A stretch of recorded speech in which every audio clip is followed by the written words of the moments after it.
Hello everybody. So to start with, we are here for a 1 hour webinar session on Six Sigma methodology and to understand its importance to our professional as well as the personal life. The way I would like to take this webinar, which is unfortunately of only 1 hour, is that I will be having a discussion on the importance of Six Sigma and its various features for about 40-45 minutes, and then I will keep the floor open for the question answers and the various other things, the various doubts that all of you attending this webinar might be having. So does that sound fine to all of you? Is it okay if I take 45 minutes for the session and maybe 15 minutes for the question answers? Is it okay with all of you? So for the first 45 minutes, what I will do is I'll discuss about the nuances of Six Sigma, and I'll request all of you to note down whatever significant things are being taught and jot down all the questions that you might be having or even the doubts that you might be having, and then we'll address all the question answers at the end of this session. And before starting, I'll just tell you that don't think any of your questions are insignificant. I'm here to answer all the questions and all the queries which are there in your mind. So, starting with the session, just a brief about myself. I'm working as a process manager in one of the leading manufacturing units of the world. I'm a graduate, a mechanical engineer from BITS Ranchi, and an MBA grad from XLRI. I have specialization in operations and finance, though my practical experiences are majorly from operations, and finance is the area where I do the basic decision making only. Some of the important improvement initiatives that we come across in today's manufacturing domain and in the services domain, like CCPM, the critical chain project management, Lean, Six Sigma, business process reengineering, the single minute exchange of die, statistical tools, PUGI, process of ongoing improvements, etc., are some of the tools that I have learned while working in the manufacturing domains across the various sectors. I have a good opportunity and an experience of implementing the Six Sigma methodology across various challenging atmospheres and domains of manufacturing as well as services, including the IT. Over the period of work that I have experienced, I came across few concepts and developed few concepts on my own. And since I developed my a few new concepts, I filed for patents. And this patent is basically related to a new improvement methodology which I am presently working on, which is related to technology which is known as SMAD, paired comparison and project management. I am trying to develop an integrated improvement methodology on it, and I have filed a patent for it. A personal attribute, that I am an avid quizzer and a voracious reader. So that's all about myself in nutshell. Let's move. The way I want to take this webinar is that first of all, I'd like to let you know as to what exactly is Six Sigma. What do we mean by it? How it's started? Why is it important for you as a professional? Why should you undergo this course? And how is this course going to help you professionally and in your personal life also? Who uses Six Sigma, what are its impact, etc. In short, what I will do is I'll take you through all the important features, aspects, merits, as well as demerits of Six Sigma methodology, and I'll also let you know about some of the advantages and benefits that we get from live Six Sigma methodology. At this point, I'd like to tell you that when you undergo this course, then this course is not only a course wherein you get a live feed or a live education from an instructor, and you have a luxury of asking questions and getting your doubts resolved. It is only one dimension of it. On this platform, when you start with this course, I as an instructor will ask you to take up a live professional case from your working environment, and as we move across the 6 sessions which has been designed for this course, at the end of this session we will be able to complete and come with a solution for the live project that you had initially taken. So anybody who is coming up and who is enrolling for this course, I request all of them to select a challenging case, a challenging project from their domain, and will learn, unlearn also, and develop the various strategies for the resolution of the problem that you have taken up. So this is the methodology that we at Edureka adopt in order to take up this course. So to start with, let's try to understand what exactly is Six Sigma. In this session, I am restricting myself only to the professional and the technical attributes of Six Sigma. I will only be telling you about the basics of Six Sigma and what are the big floodgates of opportunities that it may pose to you after you have learned this course. So start with, what exactly comes to your mind when somebody says Six Sigma? Six Sigma, a very swanky word, a very funky word. Let me tell you, when I first heard of this word, I was really impressed by it. I thought, what exactly is it? Six, then Sigma, a Greek letter. What exactly is it? But I was nevertheless very impressed by it. So, what exactly comes to your mind when you think of Six Sigma? Six Sigma basically is a methodology of improvement, plain and simple. It is a technique through which we improve. What do we improve? We improve anything which we have an issue with. So, before getting into the details of Six Sigma, I would like to take you to few of the basics of a process operation.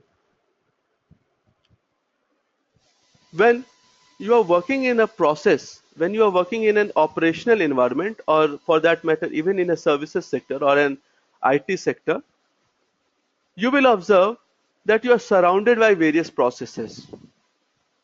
Now, what is a process? What exactly is it? Anything, any activity that you observe which has a potential or which actually converts an input into an output with a addition of value to it is called as a process. Simple, isn't it? Now let's spend some time on this thing. Idea why I'm trying to spend some time on the basics of it is that you will realize that processes, manufacturing, streamlining, etc., all the things are related to Six Sigma. The basic question that I started with in this session. Coming back, when we are discussing about a process, then you will realize that a process actually is consists of three important elements. Now, what are they? The process itself, the input which it is receiving, and the output which is it is delivering. So, the basic function of a process is to convert an input into an output. We do a process, we perform a process, we do a certain set of activities, and we get an output. Now, what is the name of this output? How do we commonly know this output as? Simple, we call it as a product. A process generates or develops a product. Simple. A process takes an input, adds value to it through the processing, and then it converts it into a product. Now, when a product is made, just think, what are the probabilities or what are the outcomes of this product? This product can either be good product or a bad product. It cannot have a third state. A product can either be a good or a bad product. If the product is a good product, no issues, very good. This product is going to sell in the market. But think that despite investing all the resources, despite investing all the cost and the expenses in a process, at the end, what you are getting is something which is bad. Is it solving the purpose of your process? Not at all. It is not solving any purpose of my process. The purpose of the process that I am conducting is to gain money, to develop and generate profit. If I'm not getting profit from any process, why will I run a process?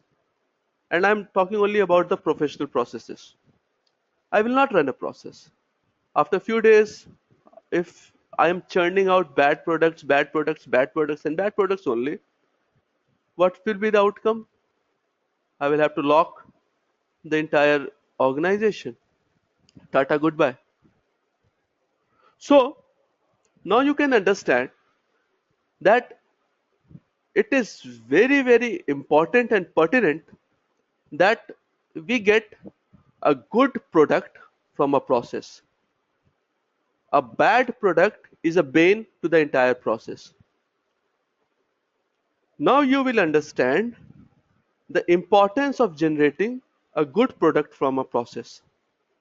So, what do I do now? In a process, I am getting some good products also and some bad products also. And from the entire business transaction, from the entire business scenario, I'm getting some money. Now, the money that I am getting is only because of the good products. The money that I am losing out is because of the bad product. So what should I do? I should try to reduce the total volume and the total number of bad products from my process and the system. This, as a process owner or a process leader, is my utmost responsibility. This is the thing I am hired for, and this is the thing that I am supposed to do. Marginalize, reduce, nullify the total bad products from your system. The bad products, by the way, are called generally as defects or defectives. Now, what are defects and defectives? Suppose we are producing a product. From a process, we are getting a product. This product we are making for a particular customer, isn't it? I am producing something for the customer only. That is my only purpose of this process. Now, if the customer is not happy and if the customer says that, hey, the product that you are making is world class, but it is not falling in my specifications and I won't take it. What is the benefit of processing that product? It is a burden on me. So what do I do? I have no other option but to sell it in on a lower price or in seconds. So anything, any output, any product that I make based on the specification of the customer is only termed as a good product. Please take a good note of it. Not all products are good products. Good product average product and bad products. Anything which does not meet the specification of the customer is called as a bad product. The specifications which are not met in a uh, customer specified product is given a specific name. What is that? It is called as a defect, and the specimen which is carrying that defect is called as a defective. So in a process, my only purpose is to marginalize or reduce the total number of defects or defectives from the system. This, as a process engineer, should be my prime most important activity. So how do I do that? Now I reach at this question. What are the things that I am supposed to do so that the defects in the process are reduced? I will do a certain set of activities. I will re-engineer the things. I will relook at the process. I will do various things that I think are beneficial for the process improvement. These set of activities that I do, which are structured, coherent, and relevant to the process, are called by a special name, which is called as an improvement strategy. The term Six Sigma, the word Six Sigma is nothing but an improvement methodology or an improvement strategy. I am having a process, I want to reduce the defects, and when I want to reduce the defects or the defectives from the process, I use a well-defined methodology. This methodology is called as an improvement methodology. If in the course of action of my improvement, the methodology that I use is such that the outcome gives me 3.4 defects only for the 1 million good outcomes or 1 million average outcomes, then this specific improvement initiative or methodology is given a new name or specific name, which is, yes, Six Sigma. So you will see that Six Sigma is nothing but a process improvement initiative or a methodology which aims at marginalizing or reducing the defects to a volume of 3.4 or maybe slightly plus minus per million products that I am making. As simple as that. In volume terms, when I say, I'll say that out of 100% products that I am making, I am making about 99.99966% good products, and I am only making about 0.00034% bad products. This is a simple definition of Six Sigma. Let's see what the slide says. A Six Sigma methodology is known to deliver about 3.4 defects per million opportunities or per million outputs, which means the process efficiency is 99.99966%. This is what we have discussed. Now, when we are talking about Six Sigma, you will understand that you are attacking the process, you are trying to reduce the defects from the process. So when you are attacking the process that you are following, the process that is giving me an issue, so what is the key thing that I am attacking? That I am attacking the variability which is inherent in the process. This is a very important thing, and it must be understood by all of you. In a process, there will be inherent variabilities. By variability, I mean to say that in the first hour of production, when the production starts at say 8 a.m., from 8 a.m. to 9 a.m., maybe you can be getting 1,000 good products. From 9 a.m. to 10 a.m. maybe 500 good products. From 10 to 11 maybe 10,000 good products. So what is this? This is a variation in the process output. This variation is because of the process. When you will see the process, you will understand that the variations that are happening are because the process is not functioning in a consistent way. So you will understand that the variations which are there in the process are inherent. You cannot nullify the variations or variability of a process, meaning you cannot make the variability or variation of a process as zero. Please mind it. It is impossible.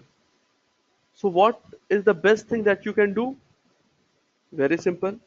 I'll try to reduce the variations to such a limit that it is in the close proximity of zero. So how do I do that? When you see the variations that I am getting by the implementation of Six Sigma is what? 0.00034% of defects. This is the variations. What is this? It is as good as zero. So the idea behind me citing you this example was that Six Sigma methodology as a process tries to attack the key retardant of the process. What are the things in a process which are impacting it? You will see that in a process there can be 1 billion factors which can impact your process adversely. You as a process leader may understand that since you are an expert of the process, that out of maybe 1 billion known factors, only 10 are those factors which contribute to about my 99% or 99.5% of the defects. Only 10. But how are you reaching at this figure? By your experience? When you are practicing Six Sigma, when you are on the path of Six Sigma discovery, you will understand and realize that nothing in your professional process understanding should be based on your gut feeling. Everything, any decision that you make in your professional life should always be based on facts, statistical analysis, and statistical backing. You should never accept anything which you think is correct based on your gut feeling or based on your experience. Only take things which are verifiable and which are statistically coherent. Never take things which you think are right in your process.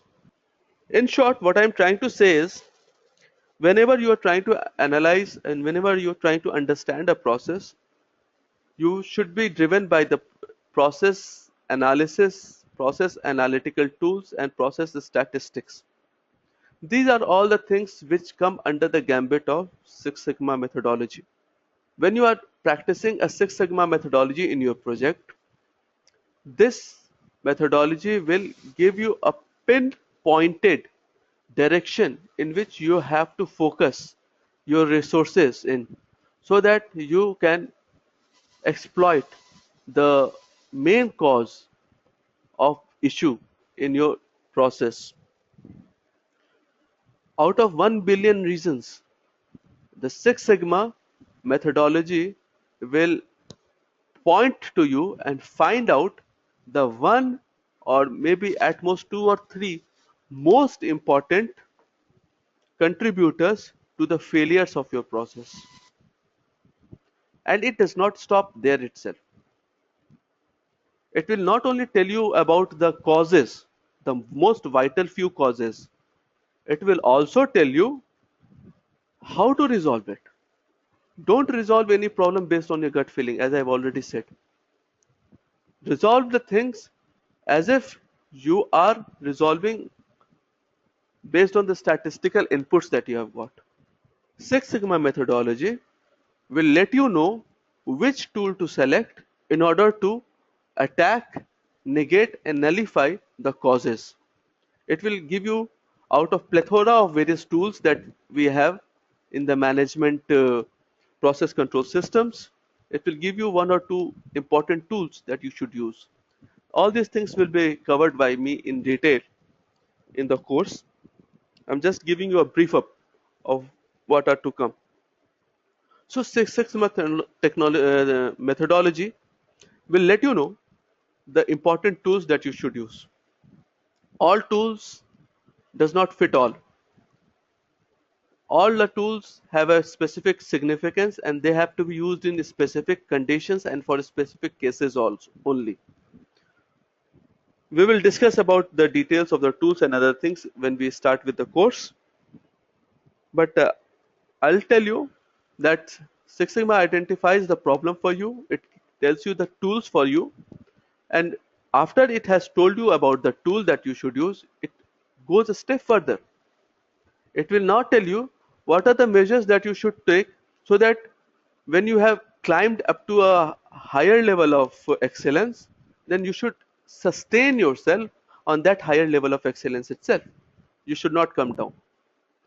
It will let you know, it will empower you, it will enable you to maintain the sustenance and the consistency of the new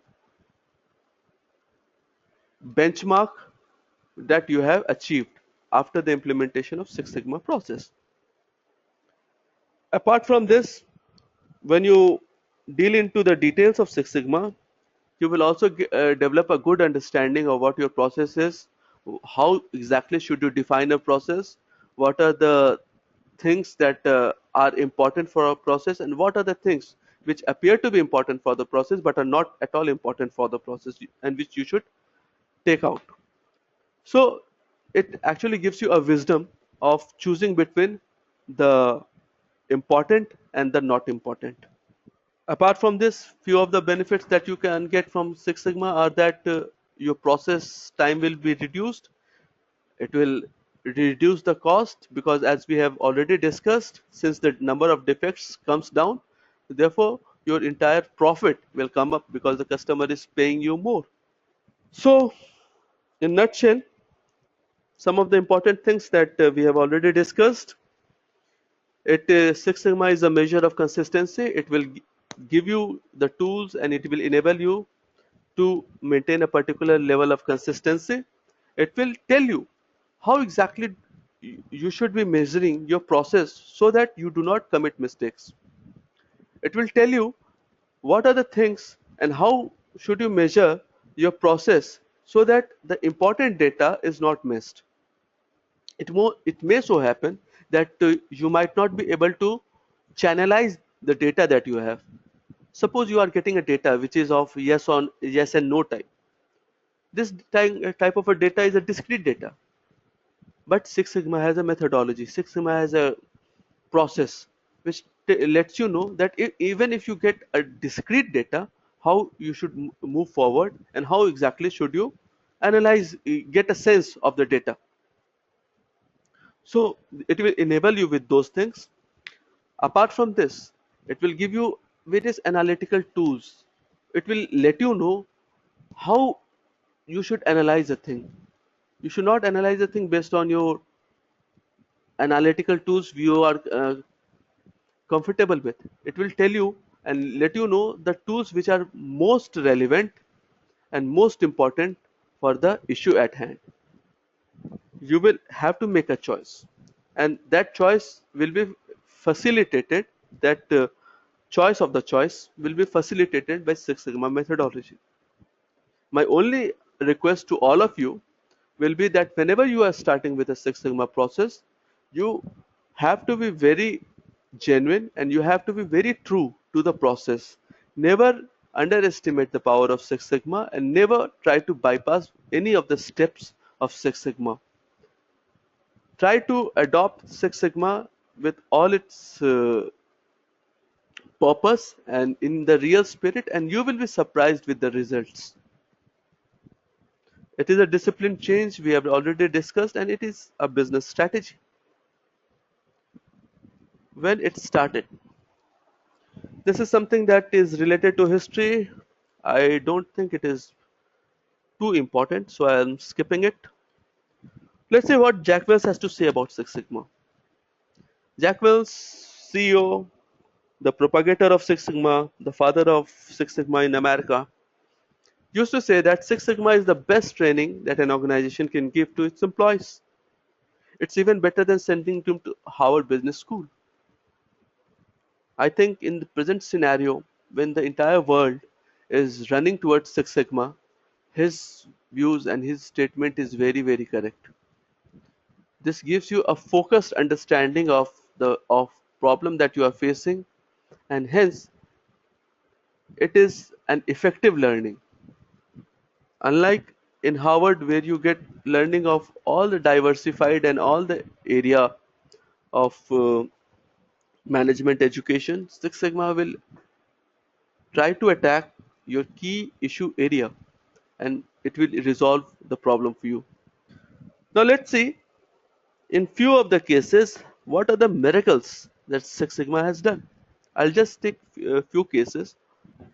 In the United States, there was a process of postal delivery in which it was observed that the mail delivery system used to forget or mix up about 20,000 articles or letters on an average. So, in the same system, when the postal department implemented Six Sigma, what was the paradigm change? 7 articles per hour. From 20,000 lost articles or 20,000 lost mails, 7 lost mails only. This is the power of Six Sigma. Another example, in AT&T America, about 180,000 calls used to be dropped or lost. AT&T adopted Six Sigma, and what was the benefit? From 180,000 or 0.18 million, the call loss were reduced to 61. Can you imagine the impact? This was the impact, and all these data are real data. These are not made up data. You can verify these data from Google. 5,000 incorrect surgical operations per week in a hospital. When say the same hospital implemented Six Sigma, the figure came to 1.7. See the impact that Six Sigma is making. Initially, in 5,000 incorrect surgical operations might be leading to a high mortality, high number of patient deaths. But with 1.7 incorrect operations, the number of patient deaths would have been marginalized to zero. Can you imagine what big impact this process is making? How does it work? So, in the nutshell, you will recall that we started with Six Sigma being a problem and Six Sigma coming to our rescue with a solution to it. So, when we start with a business problem. We start with, with a idea that we have a problem and we want to resolve it. When we implement Six Sigma, then what does Six Sigma do? Six Sigma does not understand the language that we use. Six Sigma does not process the key jargons that we are using for the basic issues. So what it will do? It will translate the problems into the language that it understands. And what is the language that it understands? It understands the language of statistics. So when we are adopting Six Sigma methodology for a process resolution, what we are doing is we convert a business problem into a statistical problem. This statistical problem is resolved into a statistical solution. This statistical solution is then decoded or changed into a business solution. I'll give you an example. Suppose there is an automobile company, and this automobile company is having an assembly unit in Pune, India. So at Pune, it is only assembling the various components of the automobile, and it is assembling about 1000 units per day. Now, I want to increase it. I want to increase it to 1500 units per day because as per the specifications, 1500 should be the actual figures. So this is my business problem. So what is my statistical problem for it? The statistical problem is increase in the baseline by 50%. Simple. So what can be the statistical solution? There can be many statistical solutions to it. First of all, we will need to identify what are the process retardants. When we identify the process retardants based on the statistical analysis, we'll resolve it and then we will find the business solutions. Maybe the business solution could be to assembly various units at one go. Maybe. So the I was talking about the various steps. You will see that Six Sigma basically have five important steps. Based on the nature of the problem that you have, you can adopt either one of the methodologies or the other methodologies. But both of them have five important steps only, and both of them are similar to each other. For example, if you understand that the process that you are using is not liable to be changed, the process will remain sacrosanct, then you use a five-step method which has an abbreviation DMADV. What is this? It is just a small form from the five steps of Six Sigma, which is design, measure, analysis, design, and verify. I beg your pardon, the first point was define. So you can use this methodology, but if you understand that the process that you are using requires certain changes, then what do? You adopt the second type of methodology, which is DMAIC. This is the methodology that the entire world uses for Six Sigma implementation. And what is DMAIC? It is define, then measure, then analyze the problem, then improve the problem, and then control. This is again something which is not very effective to our discussion. I'm skipping it. Coming to some of the benefits of Six Sigma, you'll see that in today's scenario, the entire world uses Six Sigma. There is no process industry that does not use Six Sigma in bits or in pieces or in totality. There is no other alternatives but to use Six Sigma. There are other improvement initiatives also, but all the improvement initiatives are not as general and versatile as the Six Sigma methodology is. Also, since this methodology is easy to understand and this methodology is readily available and it delivers results in short span of time, it is accepted and taken with both hands by most of the companies and organizations across the world. When you compare its benefits vis-a-vis other improvement initiatives, you will realize that since this initiative, the Six Sigma methodology, is something which demands that most of the process workers, the process stakeholders of the process should be there, should be included in the improvement initiative of Six Sigma. Its impact is far-reaching and versatile and better as compared to other improvement initiatives.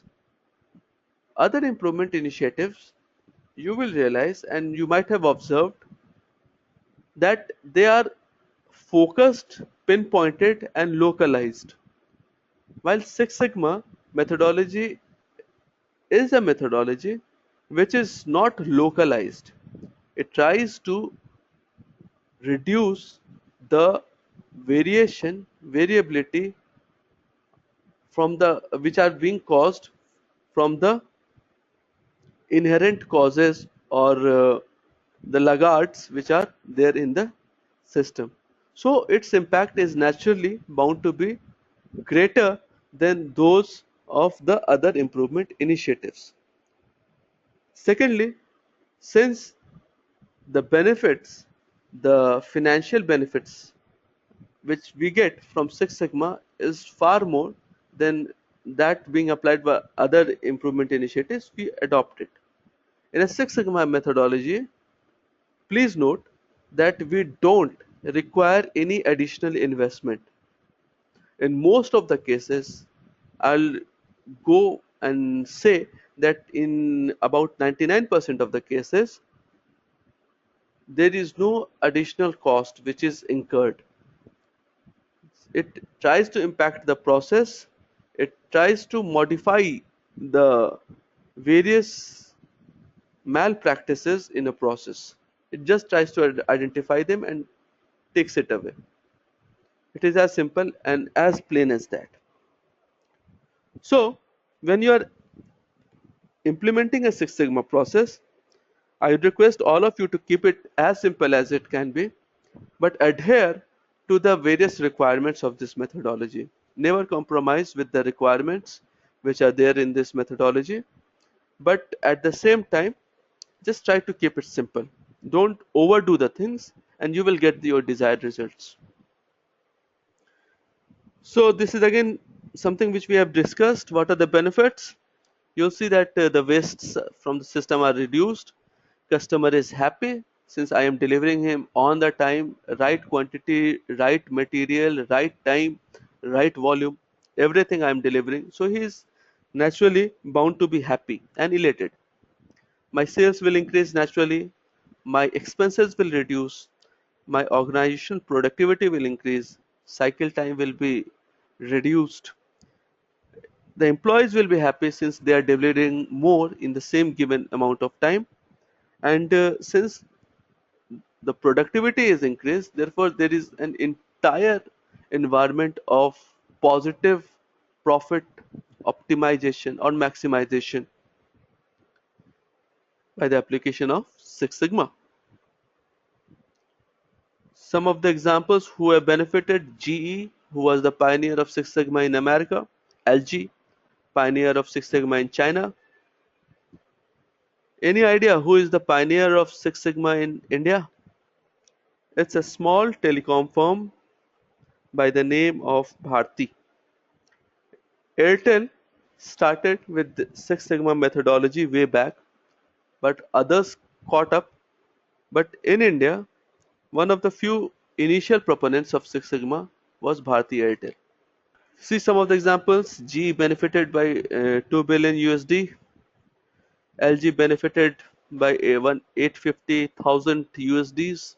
These are all figures, but then this is only to tell you what is the big impact of Six Sigma financially if we apply it in all its true spirits. Popular brands which are using it, you'll see almost all of them are actually using it. Just the financial implications of financial savings. So you'll see that G, which started with Six Sigma, gained 2 billion, Honeywell 600 millions, Johnson and Johnson 500 millions, and so on. TI, Texas Instruments 600 millions. So you will see that Six Sigma will not give you any damage. Apply it. It will only end, you will only end up getting benefits from it. You will not get any demerits, or you will not get any bad impacts from application of Six Sigma. Your process will keep on running as they are, even if your Six Sigma methodology fails because you have not applied it in true sense. But if it succeeds, you are slated to earn and you are slated to gain fortunes from it. Takes me to my favorite section, which is the Q&A section. Now I'm putting the floor open for all of you. Yeah, questions please. Yeah, participant has asked me, he asked me that if he undergoes this certification course, is he liable to get a green belt or a black belt? This question has been asked by Hari Krishna. I beg your pardon. This question has been asked by Michael. So, Michael, just to answer your question, when you successfully complete this course, you will get an Edureka certified certificate. This certificate will tell you that you are a certified green belt practitioner and you have a capability and an ability to execute green belt projects. However, please bear in mind that this is not a black belt Six Sigma certification course. That is a different course. So, if your expectation is to get a black belt, you should enroll in that course.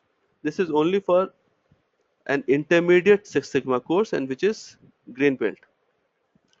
Another participant has asked me what are the statistical tools we use. There are various statistical tools that we use. There are five important steps, and all these five important stages of Six Sigma use various type of statistical tools.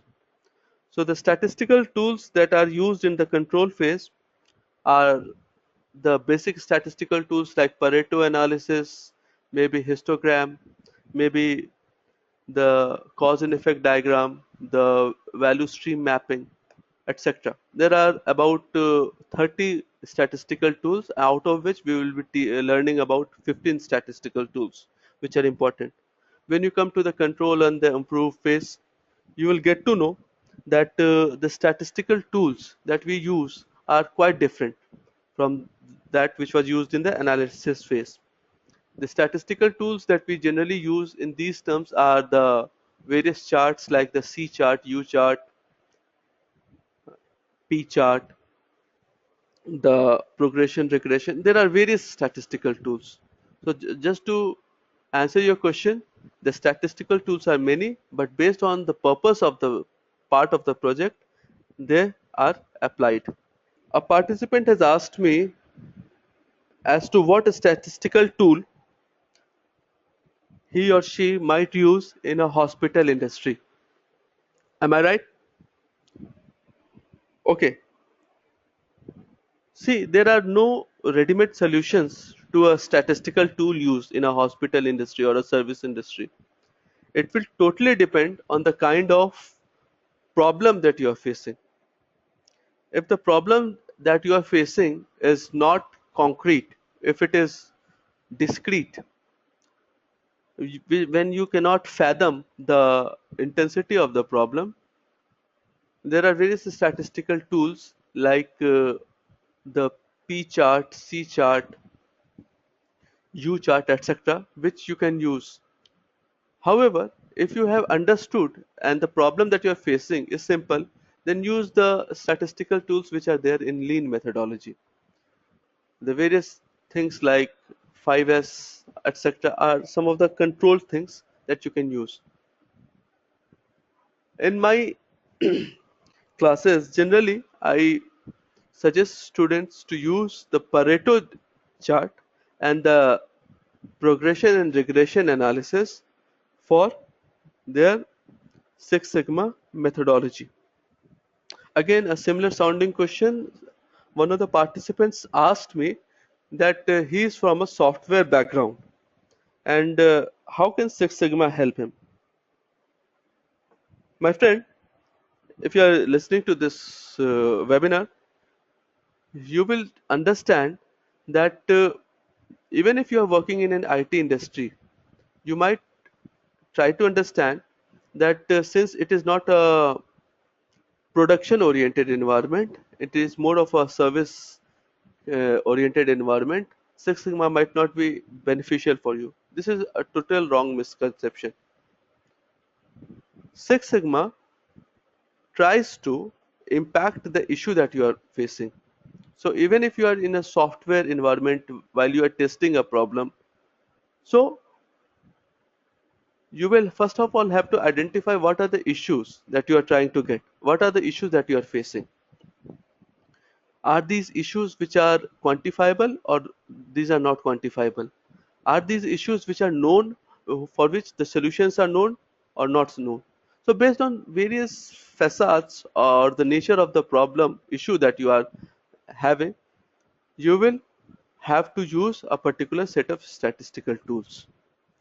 So there is not one solution fits all kind of a thing in Six Sigma.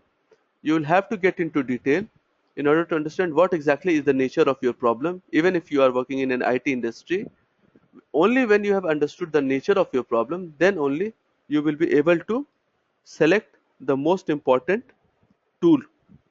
Yeah, Kiran asks me that how can Six Sigma be implemented in small scale industries?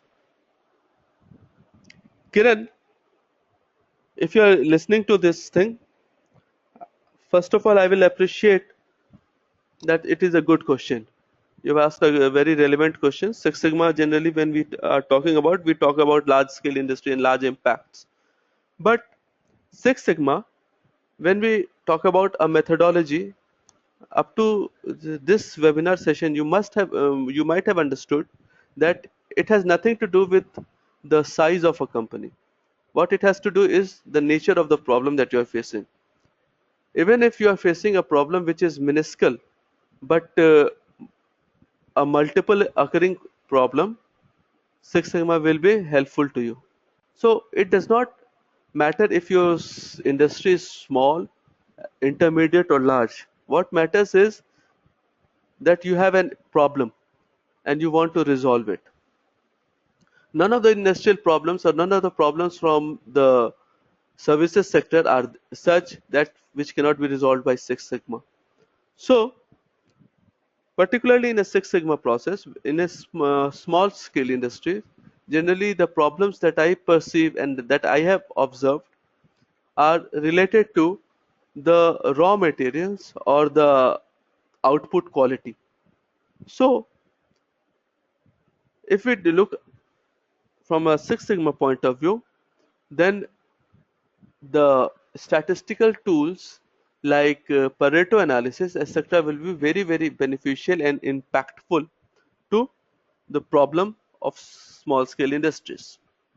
A participant asks me, is the Six Sigma course taught by Edureka certified? See, globally there is not a single unit or a single agency which which appreciates or validates a Six Sigma degree. Anybody and everybody can give you a certification. There is no single agency which tells you that your degree is valid and somebody else's certification is not valid. The certification which is provided by Edureka is world class, and it is very, very important and impactful in a way that it on one hand gives you an exposure to the relevant problem that you are facing. You are solving your problem and earning your certification. This is one aspect. Secondly, since it is a global brand, so whatever degree that you are earning, whatever certification that you are earning, it has a global value. So when you have earned a degree, which I'll say is not very easy to get, then whenever you cite or whenever you show this degree to your bosses or to your company, this holds a big value. Everybody knows what Edureka is. Everybody knows what its methodology, what its teaching standards are.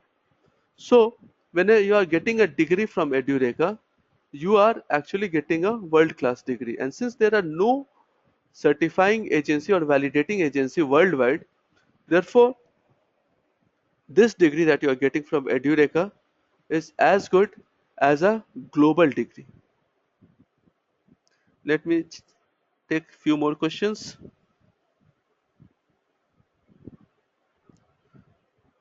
A participant asked me about online examinations and other things. Yes, there are online examinations. As a part of the methodology, This entire course is divided into three parts. The first part is related to the education that we are providing.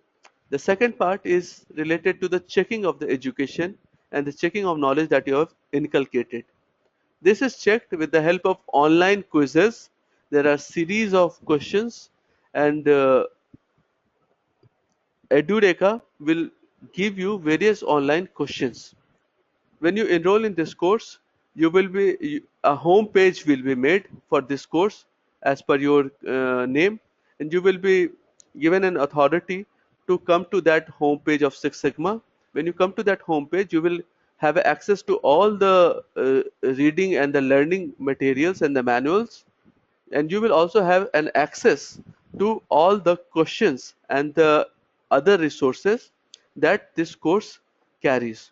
So yes, there will be online examinations. You will be graded based on your online examinations, and apart from the online examinations, your performance in the class, the way you interact with the student, the quality of questions that you ask, etc., are also important.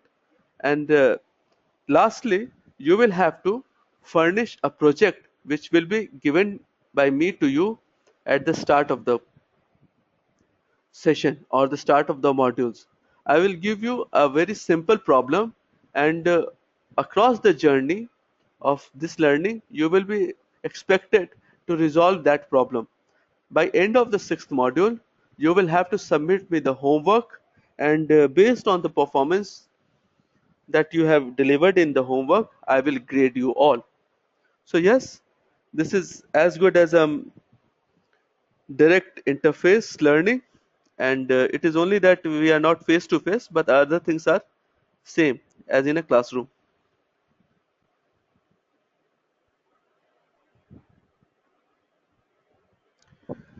With regards to a participant has asked me what is the length of the course. With regards to the length, this course is of 18 hours duration, which is split into modules of 3 hours each over 3 weekends, which means there will be 6 Saturdays, Sundays inclusive, and each session will be of 3 hours. There will be 6 sessions. For the cost part, I will request you to get in touch with Edureka, and they will let you know about the financial parts and the discounts and other things that you may stand to get since you are an early bird. So, with regards to the cost, kindly get in touch with Edureka. A participant has asked me that shouldn't we be aiming at 0 defects rather than 3.4 defects?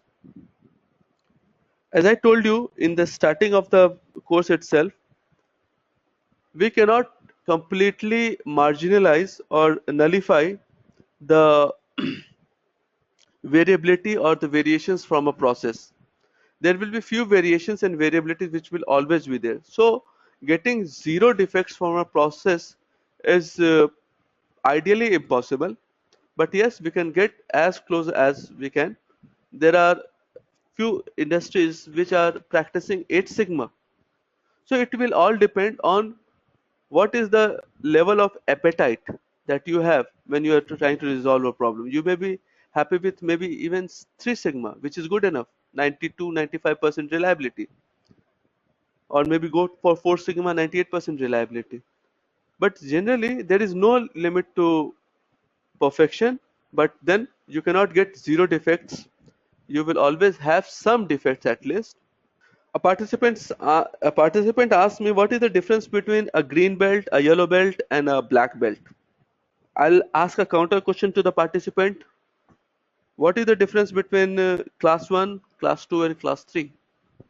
The difference that class 1, class 2, and class 3 have is the difference that you have between yellow, green, and black.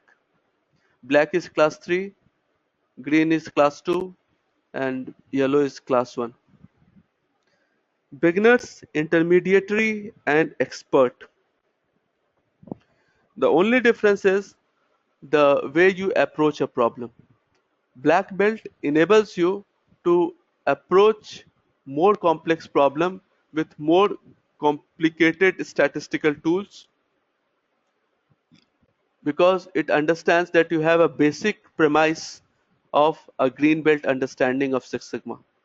A Six Sigma builds its development on intermediate use of statistical tools, the normal use of statistics, etc.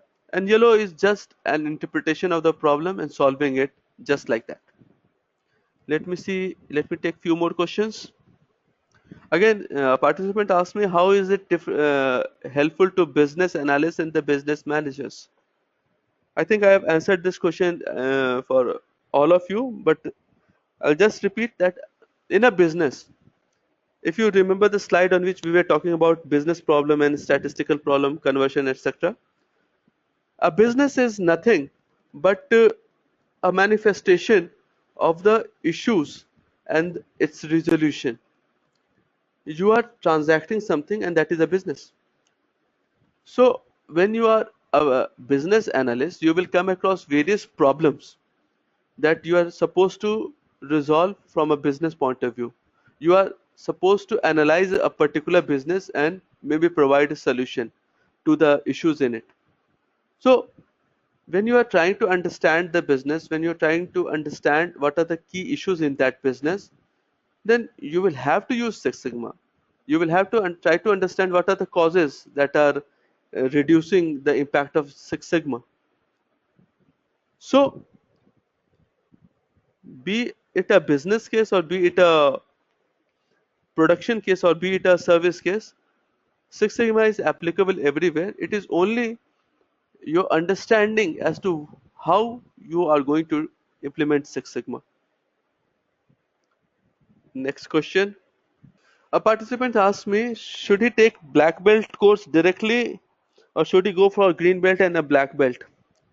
As I've already said, if you are think you are competent enough to study in class 3 instead of going to class 1, then class 2 and then class 3, fair enough. Please go and study in class 3. But if you think that you need a basic understanding and then an intermediate understanding and then a solid understanding, then kindly follow the process and go for a yellow Six Sigma course certification, then a green belt, and then a black belt. Participants ask me, is this a certification program? Yes, it is a certification program, but this certification is not very easy to get. You will have to earn it. You will have to show interest in the course. You will have to give your inputs. You will have to perform in the class, and then only you will earn the certificate. It will not be given to you just because you enrolled for the course. Is Lean Six Sigma same as Six Sigma? One of the participants asked me. Lean Six Sigma basically is a part of Six Sigma methodology. When we will take up this course, there will be a situation when there will be problems or issues when you will know the causes and you will also know the solution. So in these situations or in this scenario, you will apply the lean methodology. In all the other cases where the solution is complicated, while if it and at the same time if the causes are also unknown, you will have to apply Six Sigma. And since you are applying lean in the methodology of Six Sigma, it is also collectively called as a Lean Six Sigma course. This question was asked by Kiran. Again, Kiran, this is a good question. A participant asked me, Vikram, I think, how is it different from ITIL? Vikram, let me confess, I have a very basic understanding of ITIL and I have a limited understanding of what exactly is it. I'll come back to you on this subject. Presently, I won't be able to give you a good answer to your question. Okay, participants. So now that we have reached the end of this session, I'm wrapping it up, and it was very really nice to have interacted with all of you, and I look forward to all of you joining this course, and I will let's have a constructive and progressive learning from this course, and let's take up issue from your area and solve it as we move along. Wish you a very good luck with the problem solving, and I expect to see most of you in the course in the learning journey. Thank you, good night, and take care.